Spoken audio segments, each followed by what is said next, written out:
ดี๋ยวเช่นจัดให้จ้าเก่งไม่ได้กินฉันหรอกฉันคือไซบอร์กเมลอนเออเราจะทำไงดีอ่ะนี่ไงจังไม่ตายใช่ไหมเอ้ยเอ้ยต่อยไปหนึ่งทีฮะ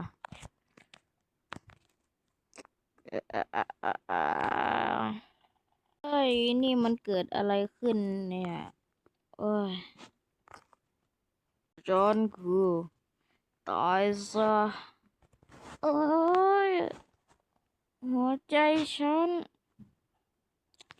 เอ้ยตบไปหนึ่งทีโอ้ยโอ้ยโอ้ยโอ้ยโอ้ยโอ้ยโอ้ยโอ้ยหน้าทิมเบ่งสุภาพสุบูดเย้เอ้ยโอ้ยโอ้ยคิดว่านายจะฆ่าได้ฉันเหรอตายสักแกนายโดนล่ามโซ่แล้วสินะเอ้ยเอ้ยโอ้ยโอ้ยโอ้โอ้ยเสียค่าไปหนึ่งทีจัดการด้วยระเบิดโอ้ยโอ้ยเฮ้ยตายสักแกโอ้ยโอ้ยโอ้ยเอ้ยไม่โอ้ยนายทำอะไรกับร่างกายฉันขาฉันหักมัดติดไอพ่นเอ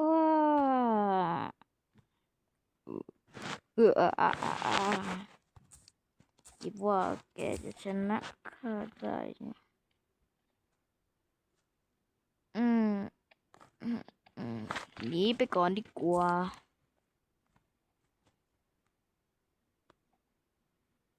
โอ้ยโอ้ย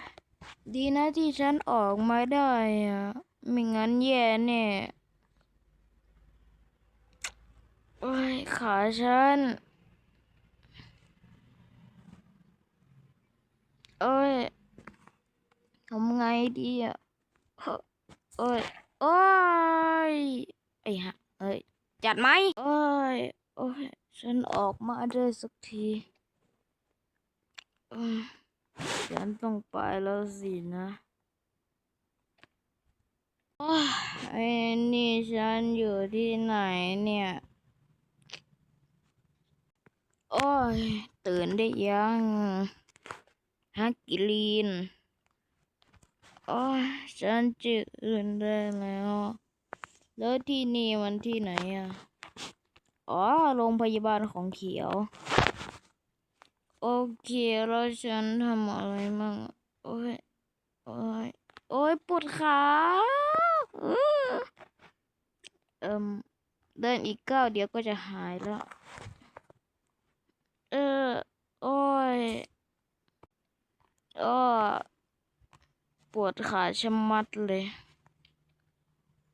อืมขอบคุณมากนะไม่เป็นไรฉันยินดีอยู่เสมอเพราะเองอยู่ฟังกับเราโอเคแล้วฉันไปก่อนนะโอเค